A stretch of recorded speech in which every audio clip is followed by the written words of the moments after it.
तो एक तरफ जहां सभी देशों की नजरें भारत के वीटो पावर मिलने पर टिकी हुई थी, वहीं दूसरी तरफ रूस, भारत और चीन ने मिलकर एक बहुत बड़ा खेल कर दिया। असल में देखें तो अगर रूस को छोड़ दिया जाए तो इटली, जर्मनी और कनाडा जैसे देश भारत को वीटो पावर देने से साफ इनकार कर रहे हैं और उनकी तरफ से यह कोशिश की जा रही है कि भारत को वीटो पावर ना मिल पाए, जबकि उन्हें यह बात मालूम है कि भारत को रोकना उनके बस की बात नहीं है। शुरुआत में तो अमेरिका भी चाह रहा था कि भारत को वीटो पावर ना मिले और उसकी कोशिश भारत को रोकने में ही थी, लेकिन अंत में आते आते अमेरिका ने भी भारत का समर्थन करना शुरू कर दिया। फिलहाल अमेरिका ने वीटो पावर को लेकर भारत का समर्थन करने की शुरुआत की।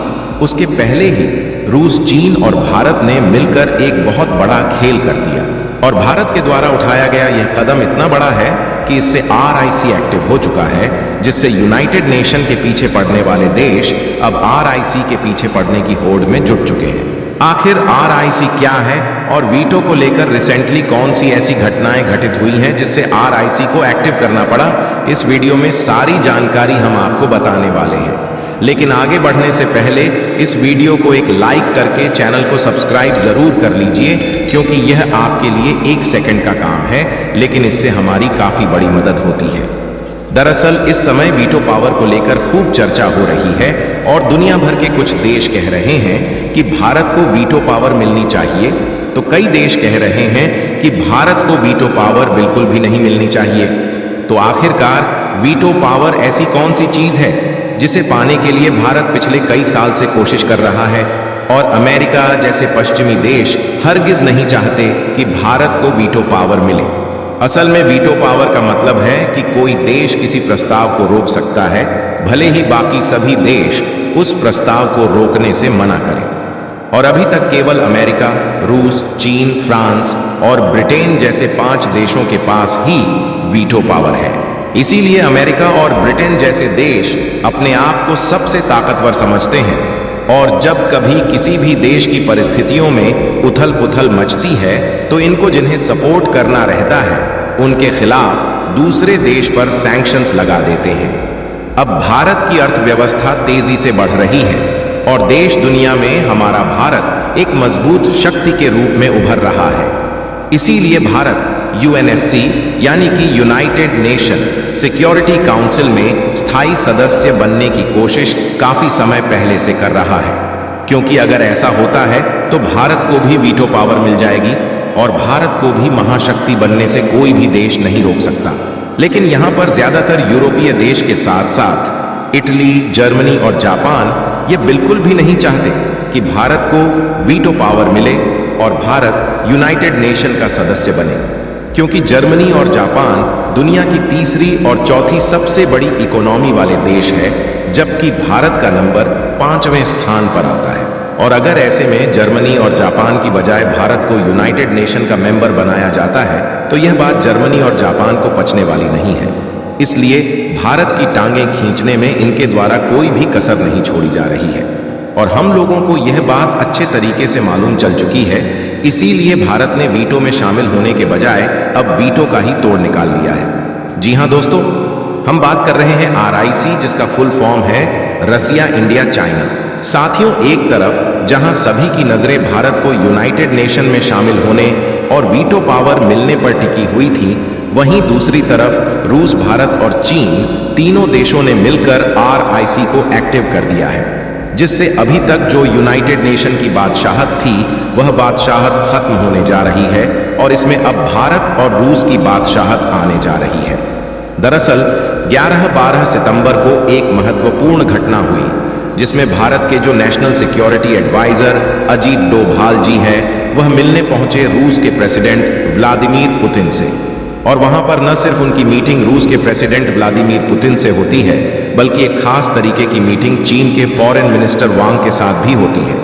मतलब यहाँ पर समझने वाली बात यह है कि इस मीटिंग में रूस भी था, भारत भी था और वहीं पर चीन भी था।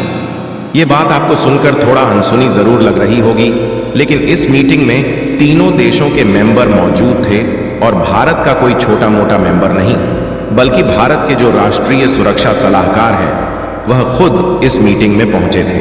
लेकिन तीनों देशों के बीच मात्र इस मीटिंग के बाद कुछ ऐसा होता है जिसने दुनिया भर के बड़े बड़े देशों को हिलाकर रख दिया है। क्योंकि मात्र इस एक मीटिंग के बाद भारत के फॉरेन मिनिस्टर एस जयशंकर जी ने इस बात की जानकारी दी कि जो भारत की चीन के साथ डिसएंगेजमेंट प्रॉब्लम है वह 75% सॉल्व हो चुकी है और तुरंत ही जो चीन की आर्मी है वह लद्दाख से पीछे हट जाती है। यानी कि भारत और चीन के बीच में जैसे ही रूस ने एंट्री मारी वैसे ही भारत की एक एक इंच हड़पने की कोशिश में जो चीन जुटा हुआ था उसी चीन की आर्मी पीछे हट जाती है। लेकिन यह सब हुआ इसीलिए क्योंकि दुनिया के जो पावर सेंटर्स है वह वाकई में बदल रहे हैं। एक समय था जब यह बोला जाता था कि अमेरिका के कंट्रोल में यूनाइटेड नेशन है और अमेरिका की ही ओनरशिप वर्ल्ड बैंक पर है। यहां तक इनका कंट्रोल IMF यानी कि इंटरनेशनल मॉनेटरी फंड पर भी है। मतलब आने वाले समय में अमेरिका ही एक ऐसा देश होगा जो कि अपनी मुट्ठी में सभी देशों को लेकर आगे बढ़ेगा।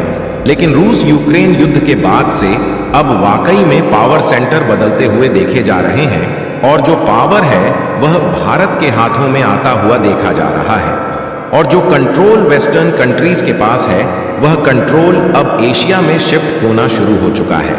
आप इस रिपोर्ट को देखिए जो कि मिनिस्ट्री ऑफ एक्सटर्नल अफेयर्स की तरफ से नवंबर 2021 में रिलीज किया गया है, जिसमें आप देख सकते हैं कि 3 देशों के फॉरेन मिनिस्टर बैठे थे एक तगड़ी मीटिंग के लिए, जिसमें रूस भी था, चीन भी था और भारत भी था। और तीनों देशों के कॉम्बिनेशन देखने में भले ही आपको अजीब लग रहा है, लेकिन यह तीनों देश मिलकर एक ऐसा ट्रिलेटरल ग्रुप बनाते हैं जिन्हें RIC के नाम से जाना जाता है।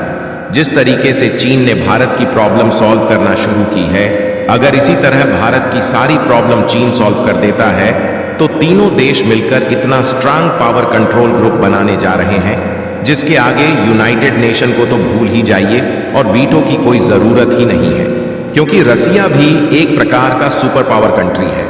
लेकिन वेस्टर्न कंट्रीज ने जिस तरीके से इस पर सैक्शंस लगाया और यूक्रेन से युद्ध के दौरान रसिया के खिलाफ यूक्रेन का साथ दिया, उससे रूस लगभग पूरी तरह से अपाहिज हो चुका है।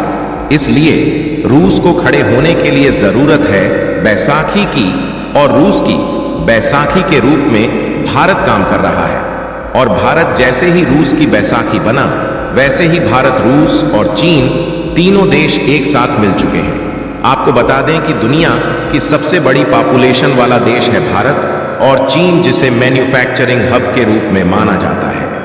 इन दोनों देशों के साथ अब मिल चुका है दुनिया का सबसे बड़ा देश रूस, जो कि टेक्नोलॉजी के मामले में काफी ज्यादा माहिर है। और सबसे पावरफुल मिलिट्री अगर किसी देश की है तो वह रूस की है। और तीनों देशों के मिलने के बाद दुनिया की 40% आबादी इसी RIC ग्रुप के अंतर्गत आ जाती है। और जिस तरीके से RIC ने दुनिया भर के देशों का ध्यान अपनी तरफ खींचा है, इससे UNSC और वीटो पावर का काट मिल चुका है। क्योंकि जिस समय UNSC बना था उस समय दुनिया की सबसे तेज बढ़ती हुई इकोनॉमी किसी और देश की थी, लेकिन इस समय दुनिया की सबसे तेज बढ़ती हुई इकोनॉमी भारत की है। फिलहाल आप लोगों का RIC के बारे में क्या सोचना है, अपनी राय कमेंट में जरूर बताएं। और पावर सेंटर्स का जो कंट्रोल एशिया की तरफ शिफ्ट हो रहे हैं उसके लिए वीडियो को एक लाइक करके अपने मित्रों तक शेयर जरूर करें ताकि उन्हें भी जानकारी मिल सके।